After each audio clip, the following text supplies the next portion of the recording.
Hello, everybody. Mike Beatonball here with Map Media from the Map Media Studios in beautiful downtown Prosperity with a really exciting interview we're going to have today. Today, we're going to talk about the federal government's control over what gets exported, how those controls are done, especially in the firearm industry, and how the current regime of rules can actually allow contracts to be canceled without due process. This is a slippery slope that all of us need to really think about where the rule of law lies in our country and for private businesses. Please hit the like and subscribe button. I need those subscriptions so we can keep this content flowing. Thank you for your support, and let's get started. This is Perspective.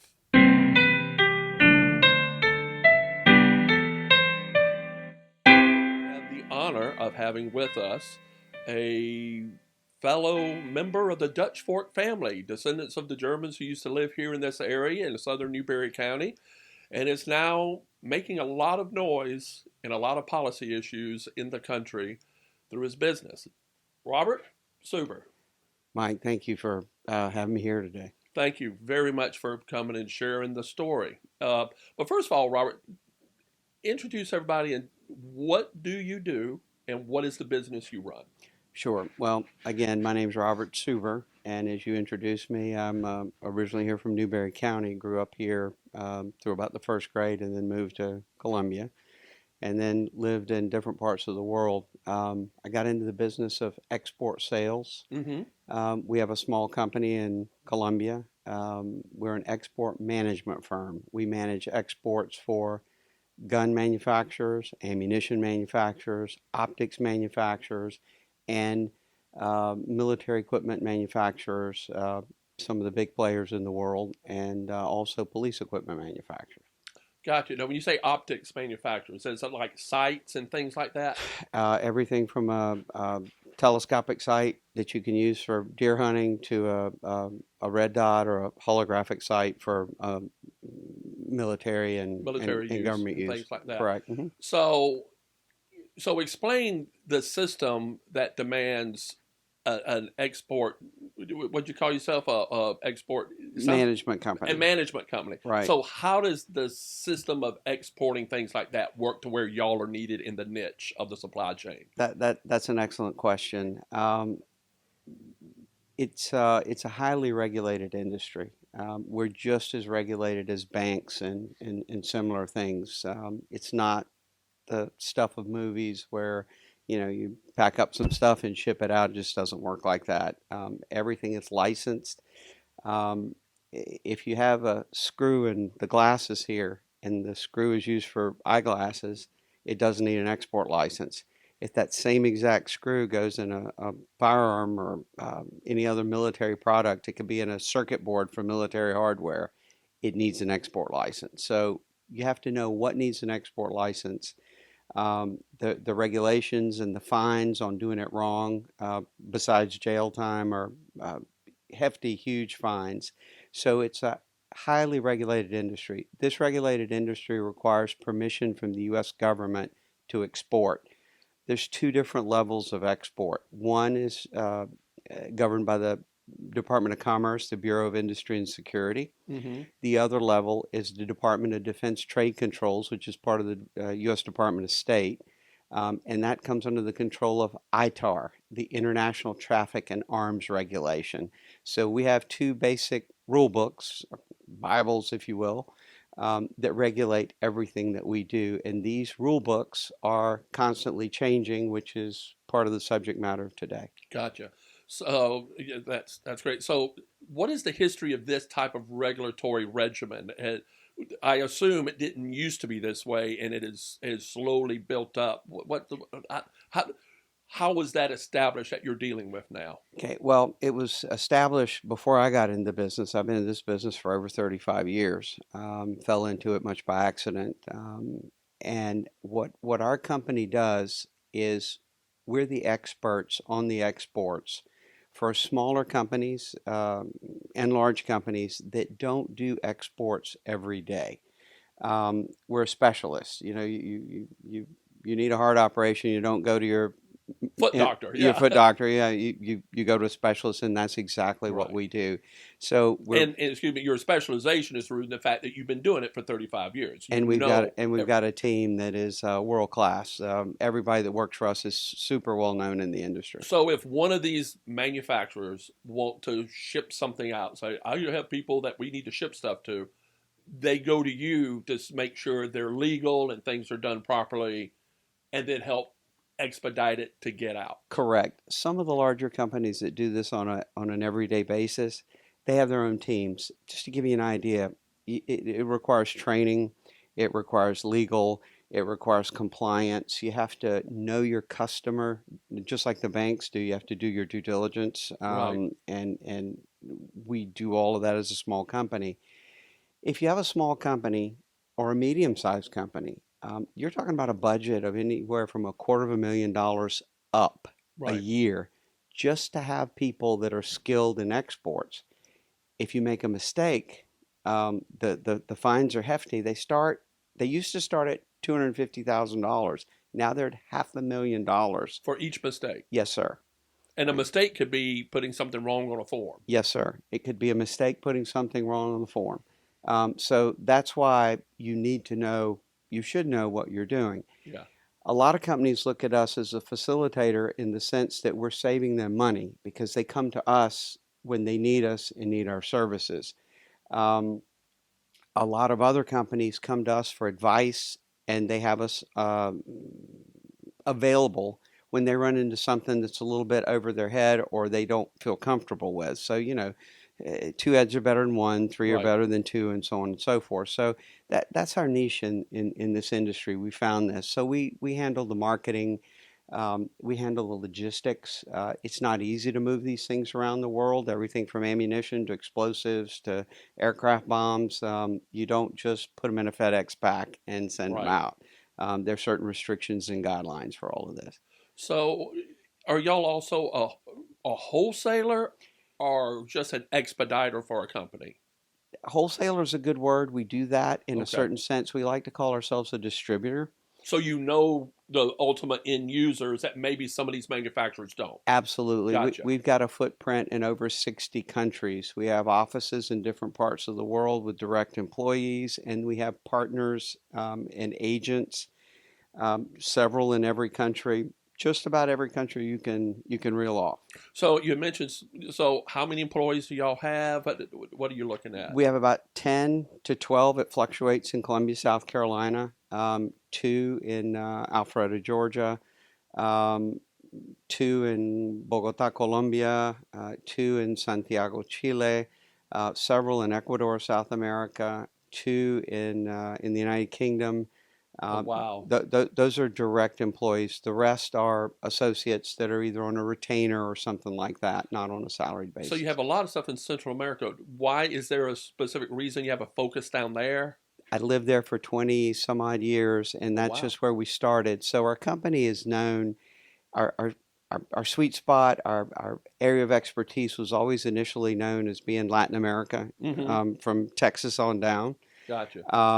But it's not that way anymore. We're a worldwide company with a worldwide footprint. So who are the primary customers that y'all work with that you help facilitate manufacturers selling to? We have two different customer bases. One, of course, is military and government of all of these countries. We sell to their air forces, their armies, their navies, the Marines, you name it, their police forces, because just like there's in the United States, there are different sorts of federal and local police forces in all the different countries. So government is one side of it. And also we have the commercial side of business. The commercial side of business being the gun store or the distribution company in the certain country. In a lot of the countries, I'll give you Mexico and Guatemala, for example. They have an equivalent to our Second Amendment here in the United States. These countries have it written into their constitution, the right to protect yourself and to own firearms. Oh. So they have the legal distribution of firearms. In Mexico, one would think, oh, well, if you have the legal right, then you just go to a store and buy them. No, in a lot of these countries, the commercial sale of firearms is managed by government entities. So, in what we're going to speak about later on, where the U.S. government seems to be concerned about how firearms are being distributed, Mm-hmm. it's more strict to buy a firearm in these countries, in most countries all over the world, than it is to buy one in the United States. So they do have regulatory measures on people just can't come off the street and buy a gun in a Walmart type of place. Absolutely not. You have to go to a government facility in several cases in several countries, Mexico, Honduras, Colombia. You have to go to a military-run facility. They have stores all over, but it's still the military. Mm-hmm. You know, police records. You have to actually show it. It's checked and reviewed. Wow. Psychiatric testing. Think about that. Psychiatric testing by special certified doctors that have responsibility over these tests. So that it comes right back to them, Fascinating. along with another series of requirements. Then they evaluate all of this. You can't walk out of the store with it. There's up to a month. Steps. It's a month-long process, which is certainly a cooling off period in any kind of situation. But it's just not easy to get a firearm overseas. The question was the other part of the market, commercial. We sell, and a majority of our business is selling to these commercial customers, distribution, these military and government agencies that they purchase and sell to the public. Those are the people that we sell to, and we sell from the high-end, top-end manufacturers in the United States. I don't want to make a commercial out of this or promote anybody's brand, but every major brand in the United States, mm-hmm. you can be pretty sure we've sold it in one place at one time or another. So, what is the primary product y'all handle? Is it small firearms? Is it large? What type? What's the breakdown of that? Small arms and ammunition, shotguns, rifles, ammunition. We work with the largest ammunition manufacturer in the world, which is Winchester Ammunition, right? Both for sporting and military. And it's mostly small arms and optics. That's the bulk of our product line. So anything like things you would think like rocket launchers or things like that, the big stuff. We do that too. Okay. Yeah. Okay. We work with companies like General Dynamics and Gotcha. and large manufacturers like that for different products all over the world. We distribute their products and have exclusive distributions in different parts of the world. Gotcha. So. Great. Now, the thing that inspired us to have this conversation was you referring to me a hearing that Tim Scott led about the Commerce Department. Correct. Explain what happened and why there's an issue happening right now. Certainly. I'll give you a little bit of background on that. Okay. So the Commerce Department had been looking at facilitating these exports.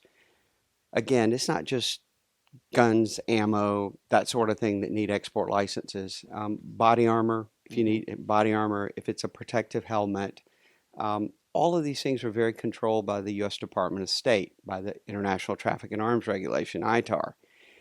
What they wanted to do was relax a lot of this, not relax it, to facilitate U.S. manufacturing and U.S. business, not choke them off and make things too difficult so that we can keep our people employed and keep our industry rolling. The issue with this is that all of this is restricted in the United States, but in the rest of the world, it's not restricted. They make all of these same products everywhere in the world. And everywhere, assuming the more developed countries like China, Russia. The Eastern European countries, all of them to include Russia. Are they products as good as like Winchester or things like that, or are they good enough to where people will use them if they can't get them here? They're good enough, and sometimes they're better. Gotcha. Okay. The United States tends to limit technology to other people. I give you the easiest example in the world how the United States has hurt themselves in their industry and manufacturing base.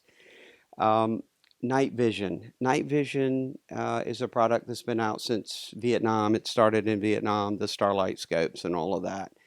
Um, when in the late 80s and the 90s, when it became more prevalent and it became a smaller, more compact item, the Department of State Defense Trade Controls decided that they were going to limit what type of night vision could leave the United States.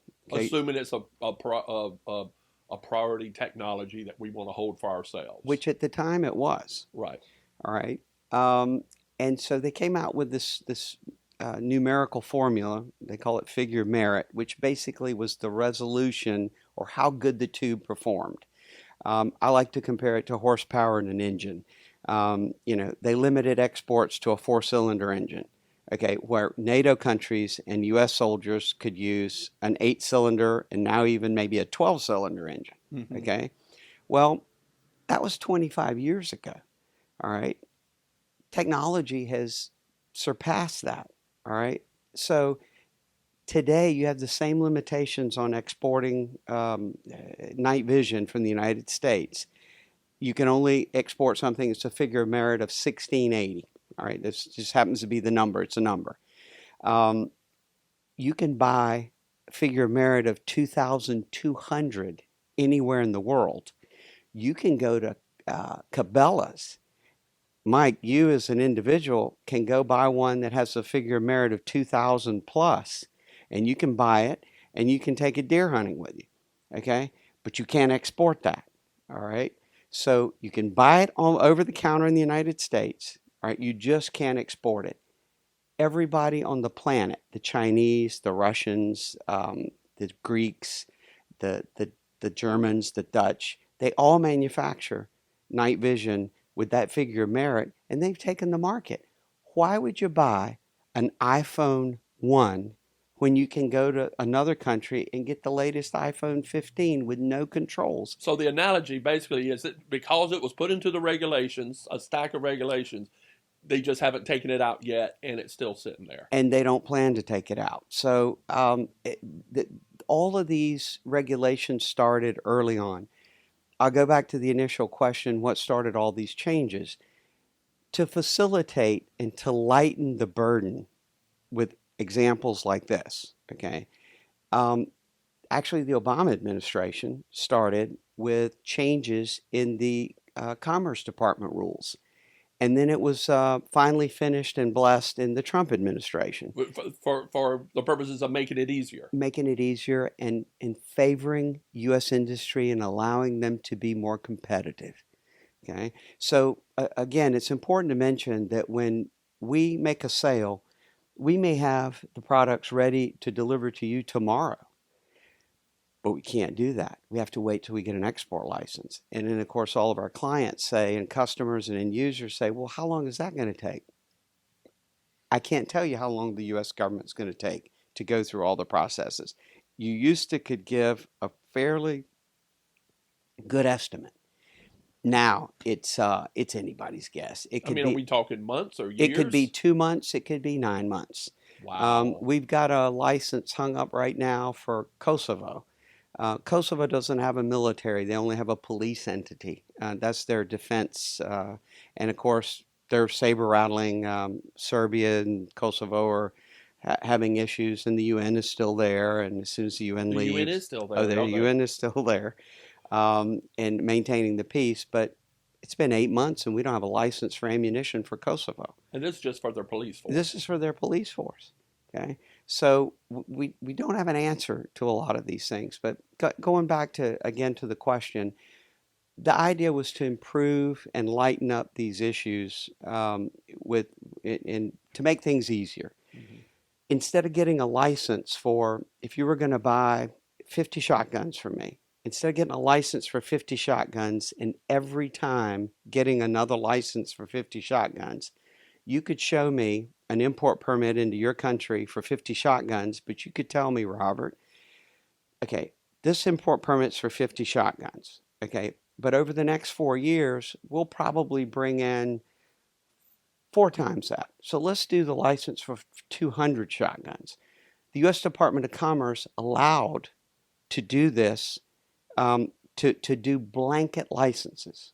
So you didn't have to do the license every time. You do have compliance work to do. I have to, before I export, upload the permit on the other end. We have to show where everything was documented, where it was inspected by customs, because everything is inspected by customs on the way out. They check the export license. They check everything. Everything is checked and double checked and triple checked. And we were doing this. We had blanket export licenses to all these countries that were valid for 4 years, and that facilitated commerce.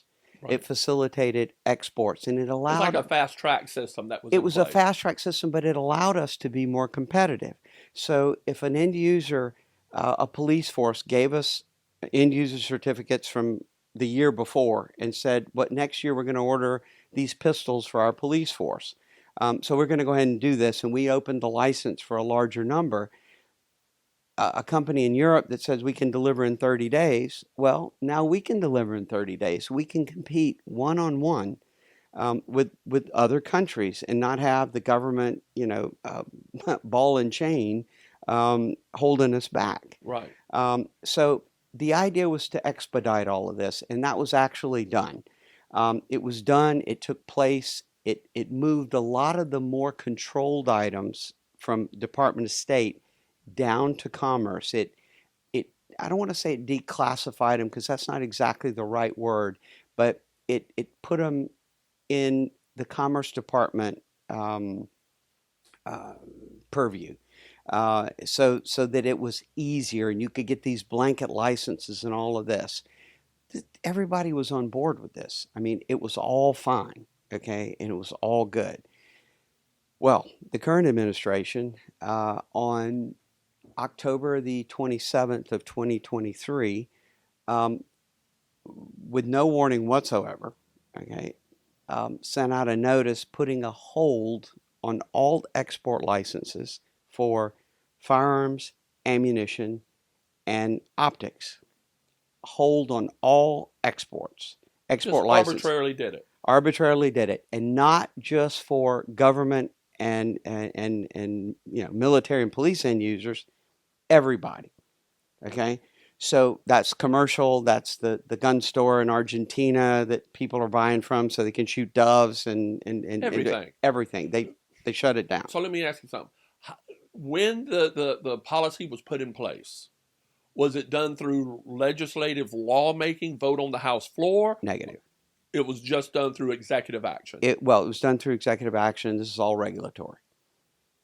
So you've got you have the structure and you have regulations, and they can just go in and change. And whether you want to call it executive action, like an executive order, not in writing, but in principle, it is. It is the desire and the wish of the administration that this happen.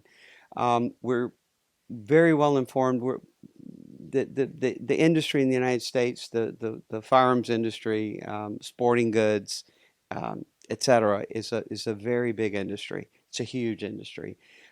We have some very, very important industry groups that we belong to. One of them is the National Shooting Sports Federation. Right. They sponsor a lot of things. They're lobbyists and do all this sort of thing. It all caught us by surprise. So what we know is there's an office in the White House in the West Wing, which is called the Office of Gun Violence Control. Okay. And it was an office that was established in this administration to control gun violence. We understand that the view of controlling gun violence is to get rid of the guns. Okay, it's just the optic in this administration. Well, since they can't hurt the gun industry because of the Second Amendment, they try. Okay, but it's just not successful. It's a very touchy issue. Mm-hmm. They can do it with a stroke of a pen Through the Commerce Department. So what they managed to do is basically choke and restrict the exports of firearms. And to use that as a flank maneuver around the Second Amendment. Absolutely. This is just a start. Okay? It's just the very beginning. So the pause started in October of 2023. It was supposed to last 90 days. All right. That would have made it expire on January the 27th, and we all waited with bated breath, for something to be resolved and see what was going on. 90 days wasn't enough for them to finish their hatchet job, and the Department of Commerce and the Office of Gun Violence Control in the White House, and they extended it. So the final ruling, I believe, came out in May of 2024, and they used the auspice of world peace and human rights to choke down on absolutely everything. They came up with a list of 36 countries. Of these 36 countries, you've got the Bahamas. You've got places that they don't even have that many guns there that got put on these lists. Not a lot, allied countries of the United States, and basically they're under the presumption of denial. That means that no licenses for these countries. Before, everybody was under the presumption of approval. And if something bad happened in a country, there was a political issue or something like that, the licenses weren't approved. There was a mechanism for there was a mechanism thresholds of violence were met, or revolution, or whatever. Exactly. So let's go to the fundamental legal rights of a person in the United States. In the United States, you are presumed innocent until proven guilty. Right.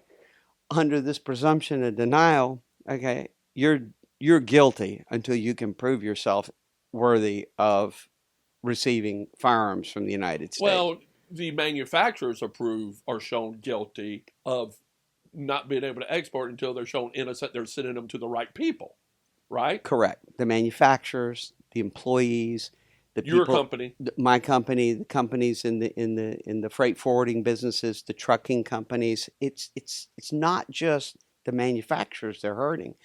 It's a flow it's down. a whole chain. It's a whole chain. It's the whole industry from manufacturer, the steel industry that supplies. You name everything, it. the ripple effect. So, what is the monetary hit that this represents? All right. So them stopping this, what you're in the middle of, these contracts. So when I'm not an attorney, but from what I understand from being in the industry and the meetings and sessions that I've sat through, the U.S. government cannot change any regulation that affects business in more than $100 million without congressional approval. All right? There's where the Congress can step in. That's where the Congress can step in. Okay. So assuming then, and that's one of the big issues is what rights have Congress given up for the administrative state to do what they can, and so they set that threshold. Ceiling or the threshold of $100 million. Gotcha. Okay, so if it's less than $100 million of effect, it's okay. They can do that. All right.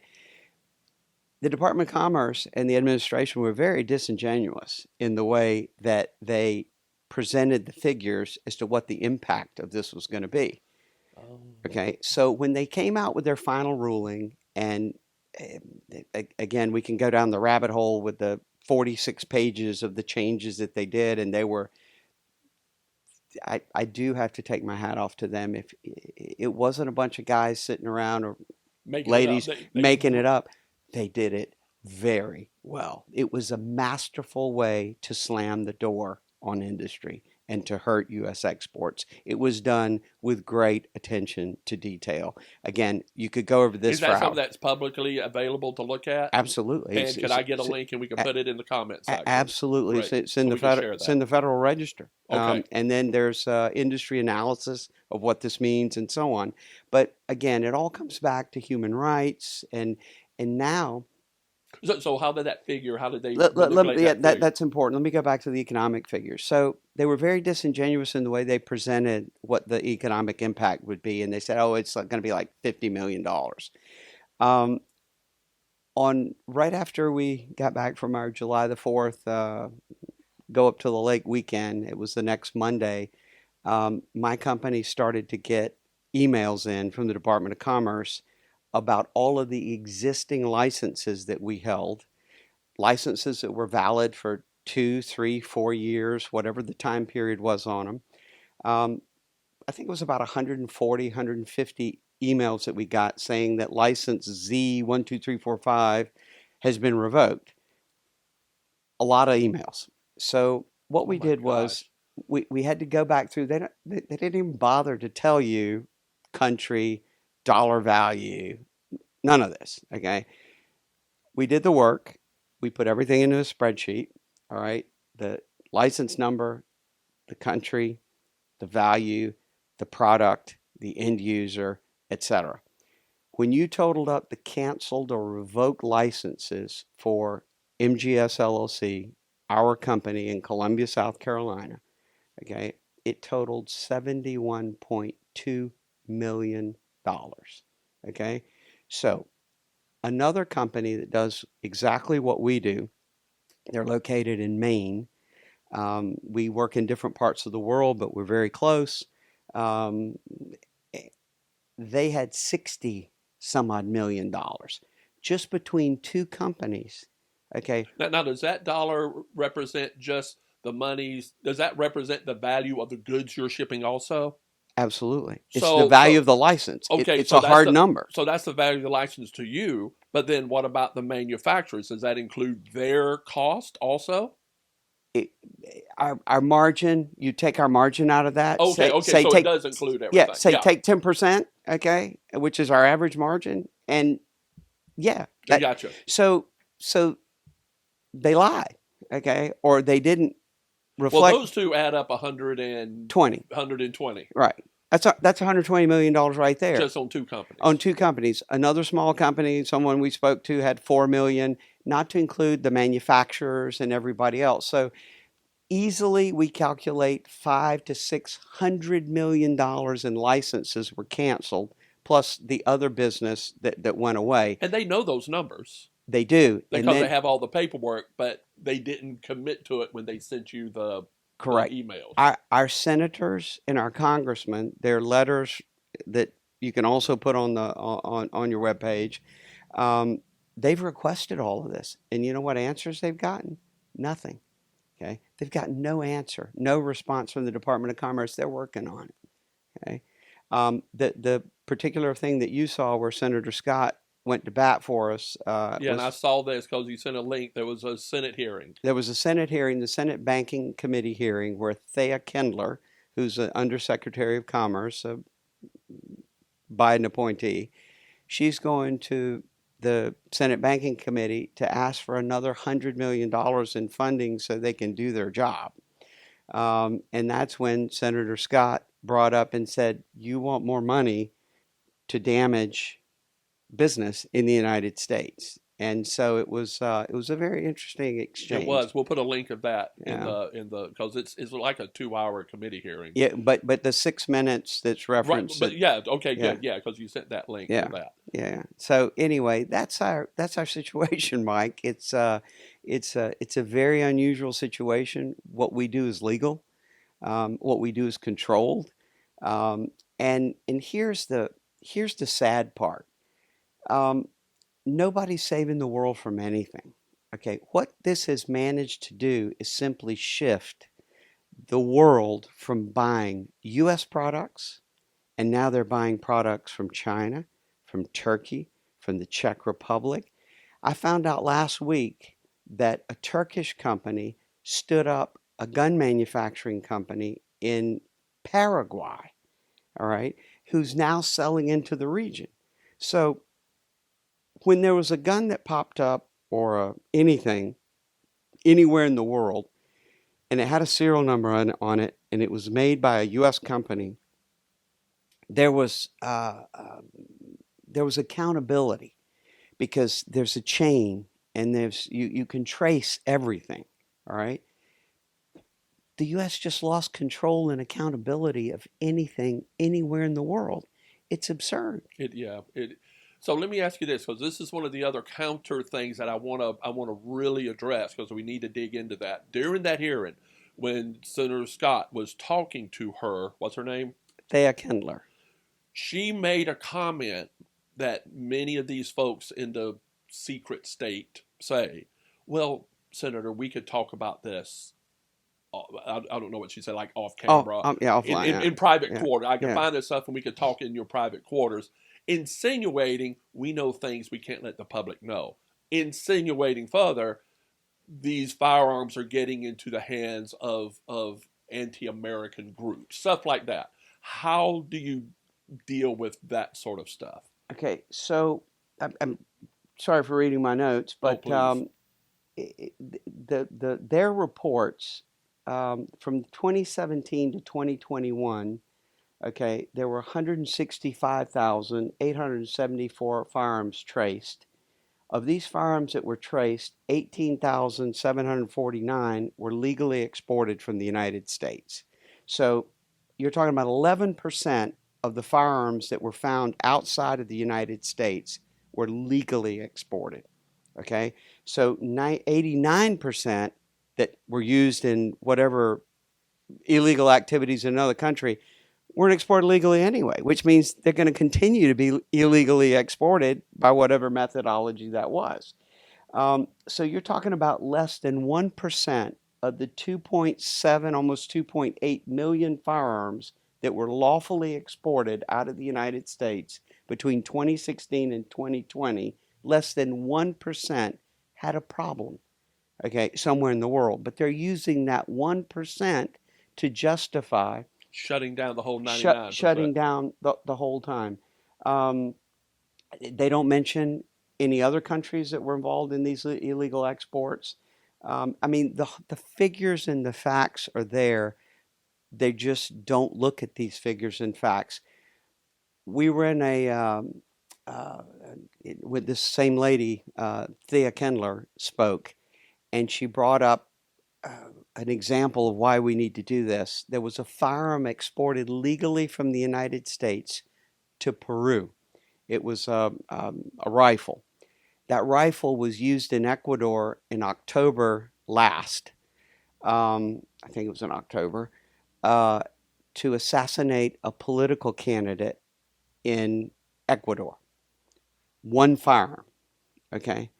She used that as her battle flag to say this is why we can't let exports leave the United States. And again, I hate to make analogies of this sort, but if our company had have left on the ground as many weapons as the Biden administration has left on the ground in Afghanistan that have now infiltrated all over the world, okay, I'd never see the light of day anymore. But it's just, again, it's absurd. It It's makes theater. no sense. It's theater. Absolutely. It's theater. So I'm running for the House, to be in Congress. If I was sitting there in the seat of Congress, what would your recommendation be to congressmen on how this needs to be dealt with beyond just having hearings? I mean, these hearings get so tiresome sometimes because it looks like theater too. It does. I will say this: the South Carolina delegation has been very supportive to us, but because of the way everything is set up now and the balance, it's not easy to get anything done. If you were sitting in the Congress, I would ask you certainly to go to bat for us. And here's what the Congress can do: you can shut down the funding for the Department of Commerce. The way to The weaponization of the department. That's a funny way to put it, but that's what it is. You can get the desired result by holding back their funding. That's the bottom line. And I mean, we're pushing jobs and industry overseas. Well, and I will say and retort the fact that it really isn't as much about it's impacting you as much as about helping your industry. It's about helping a system And this is why I wrote the 95 Thesis for the Future of America. It's like creating ideas and creating a system that is sustainable, that doesn't whiplash with every administration. I just recently had Abdul Nahimi, who was a Herat governor in Afghanistan that escaped the Taliban from being executed, got over here, and his biggest point was the biggest weakness America has in the world is the way we whiplash every 4 years back and forth and don't Correct. have a consistent culture of sustainable policy making that isn't reactive to the next president. You call it a whiplash. I call it the political pendulum. Yeah. Yeah. Yeah. So, and we see that because of the countries I work in. I see that all over the world. It swings to the right and then it swings back to the left. When we really need to kind of keep it balanced and keep it Well, in and the this is what drives me nuts because I see so much what is driving that whiplash, symbolic political things that are just surface veneer over the bigger issues. correct. There's the issue of inflation. There's one, whether a president should even have power over whether we have inflation or not is a whole nother discussion. Correct. Or whether we should even blame them for it. Or say the president is the one that makes sure the economy works. All of those things need to be watered down, but that's been politicized. And all the distractions when you have a core administrative state that has taken over. This is what people talk about the swamp, right? Absolutely. This is what they talk about the swamp. And as much as I don't like the symbolism of that, in just turning everything into a bumper sticker, because then that's symbolism over substance and allows a lot of bad things to happen. There is some legitimate issues about our bureaucratic state and gotten out of hand, without a doubt. And we can talk about deregulation without it turning into, oh, they just want to make our water poisonous to drink, right? There's a gray scale on all of this. Correct. Absolutely. And you're an example of the abuse of that. We understand, Mike. We don't sell teddy bears. Okay, we sell a tool that's used to keep law and order in countries. And again, you go back to the argument. Is it the tool that's bad, or is it the person behind the tool that's bad? I never thought that after this many years of being in this industry that I would be in the place that we are. We have contracts with the U.S. government. We support the U.S. government on set-aside contracts all over the world. We've shipped goods to the Ukraine. We've shipped goods to Israel. We have contracts in place right now. This is an example of private capital investing in a niche that has been allowed through government law. Absolutely. Right. If we build a peace treaty with or have an agreement with certain people, then here it is. Then private industry fulfills the need. Correct. They contract, and sometimes they contract with larger contractors, these big, well-known companies. But these big, well-known companies, because it's federal money, have to contract with small companies, with small businesses. We're a small business. We're a small business with a lot of experience. So we're a good, we're a safe bet for these large companies to fulfill the contracts and do what we say we're going to do. We deliver on time and we deliver good product. It's just it's the hypocrisy of the whole system that's. One of my big concerns, and I had this in my thesis, is the collusion of corporate and political activity, and several of my thesis deals with believing that we need to break that collusion up. Perfect example: our current Secretary of State Blinken and Secretary of Defense was on the board of some of these military manufacturers. After they left Obama administration, during Trump's administration, they were on the board of these companies. They bought in stock. It's all on the FEC site. They have stock shares in it. Well, now that they are back in the administration, the companies they own stock in are the companies shipping arms to Ukraine. So how do we have this type of commerce that is necessary on a legal level and insulate our administrative state from collusion to profit making on certain companies and doing that? There are two systems, and I'm very familiar with both because we work both systems. Again, I can't mention contracts that are currently underway, but you have two systems. You have the direct commercial sales system, the DCS as the government people call it, and you've got the FMS system, the foreign military sales system. So direct commercial sale would be these companies selling directly to countries. Like what you're doing. Yes. Some Okay. of it. Some of it. And you have the foreign military sales where it's government to government. Honestly, when the U.S. government wants to support countries but not do it publicly, they use companies, direct commercial sales to do it, and you don't know where the funding comes from and all this sort of thing. It makes things more difficult to track and to trace where the funding's coming from, and it leaves the politicians in Washington clean because they can say, "Ooh, that's a commercial sale. We don't have anything to do with that politics," when it is politics behind it. Well, how do they control it if it is? So just making the funding available, putting the money into the system, and then it going. So it's subsidizing the manufacturers. Correct. Through taxpayer dollars. Correct. So my solution in the book, and I want your thoughts on this, is if someone is in government service, like as Secretary of State, we can figure out whatever level we have this on, a cooling off period, either after they leave, where they cannot work for these companies for the period of time they were in power. I feel like, and also elected officials too, they can't do that. I think that's a great idea. Wouldn't that help stop that collusion aspect? So the U.S. military has what they call the revolving door policy. So from the time that you leave the military and go to work for a company that you had some association with when you were in the military, there's a revolving door policy, and I think it's a year or something like that. So they have something in place now for the military, like a general. But I don't believe that exists from federal service. The day you're out, and you can go to work wherever you want, and then you can jump back in, jump back out. Would it be better?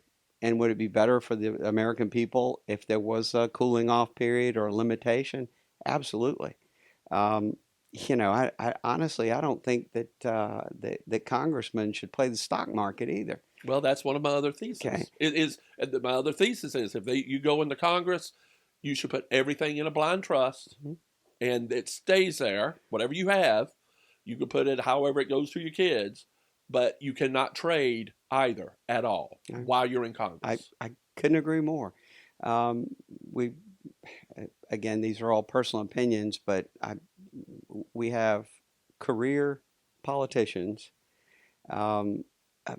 Another problem that a lot of people don't realize, and I'm sure you agree with this, we have people in California that donate to political races here in South Carolina. Take Tim Scott's last election, for example. It was one of the most expensive Senate races ever in South Carolina. I think $80 million on each side or something like that.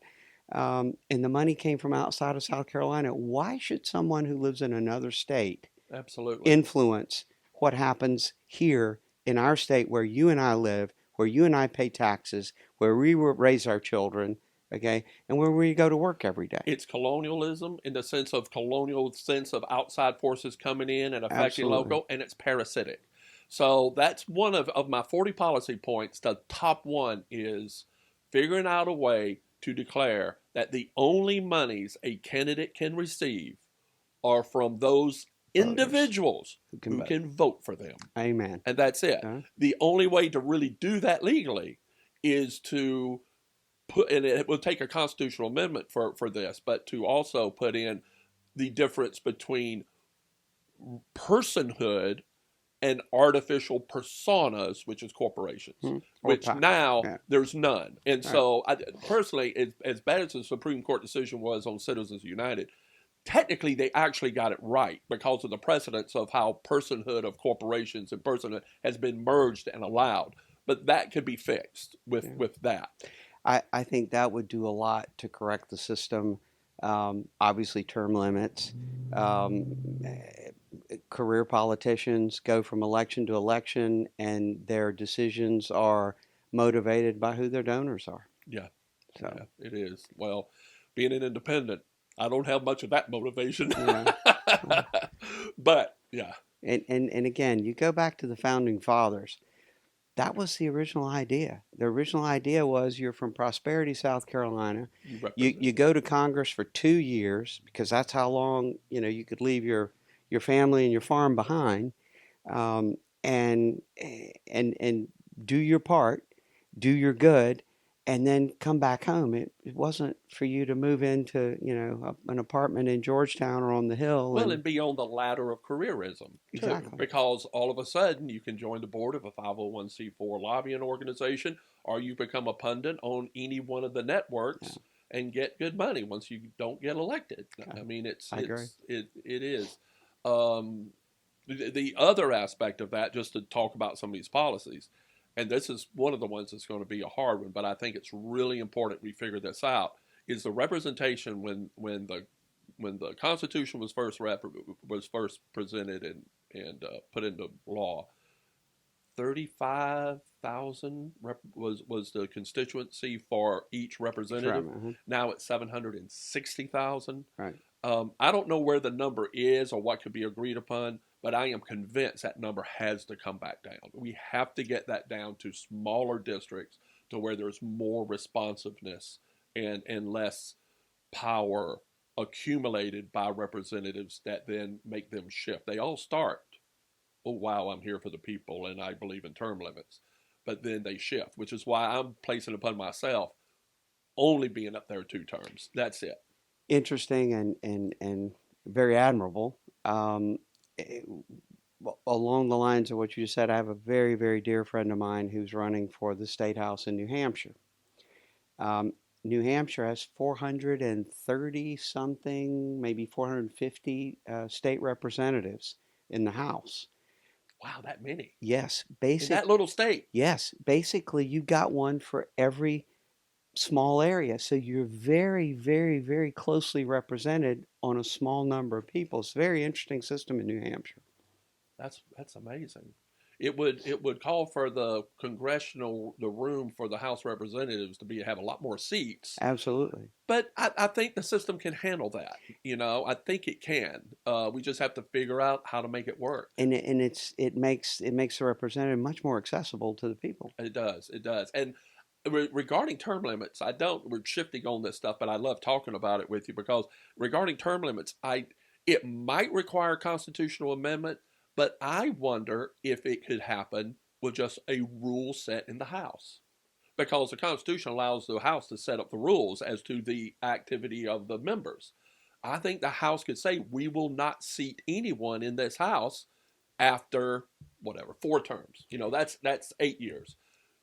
I think they can do that constitutionally. I don't know the answer to that. I don't either, but I'd be willing to try. Yeah, I do know it would be a noble effort and appreciated by the citizens of the United States. Well, I know that'd be the priority thing I would do when I get up there. Mm-hmm. So, Robert, this has been wonderful. Thank you for the time and talking about this. I appreciate it. Do you have any other thoughts to encapsulate all this? No, basically that. What's the future hold for you and your business? That's a good question. If I knew what the future held, I would know what lottery ticket to buy, and I don't. But has this been detrimental to your business to where it can survive out of this? We're a very resilient group, and we will survive. That there's no issue there. We may fluctuate in employees and so on and so forth. We're a family-run business, and everybody that works in our company is like family. We're very, very close. Um, we have a lot of families to look out for. We got a big family to look out for. Um, the elections in less than 30 days. uh, It for us personally, it's for all the marbles. But honestly, I don't want to look at myself. I want to look at the entire United States. This election's for all the marbles. Okay, this is going to be one of the most important elections, obviously, of my lifetime, but probably in the history of the United States. It's the persistence of the United States and the subsistence of the United States are going to depend on this election. Specific to our issue, if Donald Trump is elected, we believe that in 6 to 8 months, maybe a year, all this will be reversed. Okay, because just like it was put in with a stroke of a pen, it'll be taken out with the stroke of a pen. Um, I thought that the Pope made an interesting comment the other day when asked about the election and who to support, because unfortunately religious leaders will endorse candidates, and I don't think they should, but they do. But I think the Pope made a very, very interesting comment. He said, look deep into your heart, okay, and choose the lesser of the evil for you. Okay, I think that was a good point. No one is perfect. No candidate's perfect. No one suits everybody's agenda 100%. I think that's another issue. Um, in the United States, we become super intolerant. Um, in business, I do business with a lot of people that I won't invite to my house. Yeah. Okay, because it's business. All Hmm. right, you just have to do these things. Um, the people I work with are great people. I've met a lot of incredible people over my career and made some very close friends. But not everybody is 100% aligned. I'm sort of paraphrasing from Ronald Reagan. As long as we agree 80% of the time, we're on the same sheet. We're on the same Well, side. but the thing that disturbs me the most is I think that 80% is still there, but it's being but the 20% we're not has been so weaponized. Yeah, That's all that people are seeing, and it's become this big bright light, yeah. intense light that is blinding us to the 80% that we're agreeing on.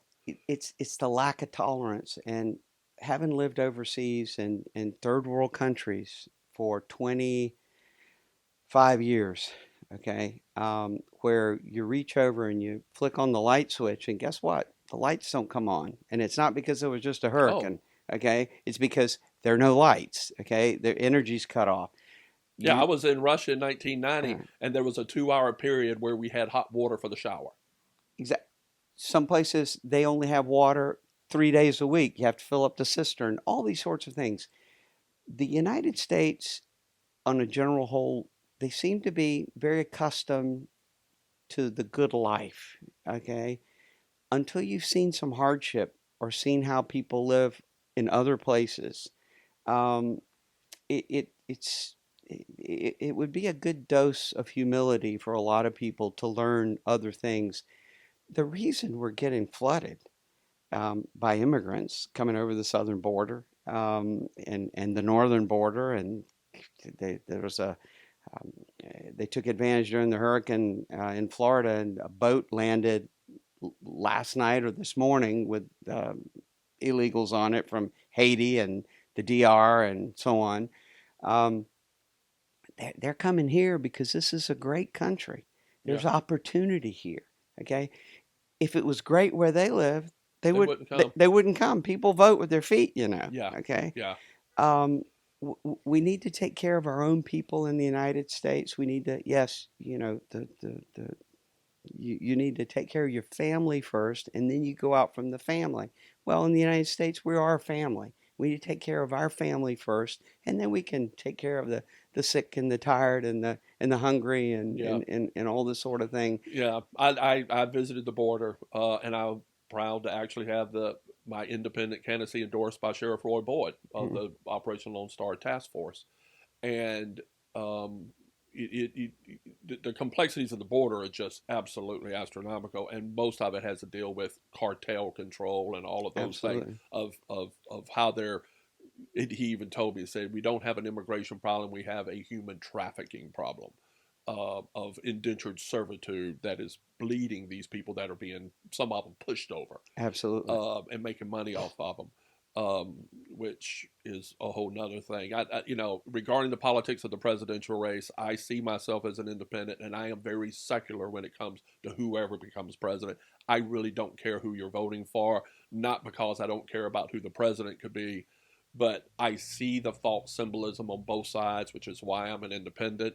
And I know that if I go in there without saying this president or that one, I could work with either one of them and work within the confines as an independent and not part of the groupthink that is now happening. And that's what I'm going to be excited about. In regards to President Trump, if he does get in and this could be reversed, one of the things of me being on the House floor will push not only that to also coupling the reversal to a more sustainable, predictable system that is rooted in law with the House of Representatives and not presidential authority just to go with the political winds. We have to stop that cycle. Have to. I agree 100%. And another thing that has to be done, and you just alluded to this, and actually you said it, I'm just going to say it in a different way. People looking at from the top down, it's more important to look from the bottom up. We need to look at the local candidates. Yes. You need to look at the people you can reach out and talk to. That's who's supposed to look out for you. Yeah. Okay. So I think that's also been reversed. They think that everything is going to flow down when actually it should flow up. Well, that's the national centralization of our media, our political governance. Everything's all about this presidential race going to run everything. To me, the most important race, if the federal system worked properly, the most important race would be our governor. Yeah. Because that runs social systems, blah, blah, all those things. Absolutely. Which the states under the 10th Amendment should have. There should be 50 little battlegrounds, not one. Right. And that's the type of shift we have to try to shift. And that's why I wrote the book I did, just to hopefully get that conversation going. And I really appreciate you visiting Prosperity and sharing that conversation with me. Thank you very much. And God bless, and wish you all the best. Thank you, Robert. Yes, sir. Wow. That was an incredible conversation, and I really appreciate Robert's willingness to come and talk about it and inform us the complexities of what happened. And whether you believe that the U.S. should be exporting firearms or not, that's beside the point. The point is, what is the rule of law? How are laws made? How are decisions by our legislature that reflects the wishes and will of the people, how is that being promulgated? How is that being governed? And how are decisions being made?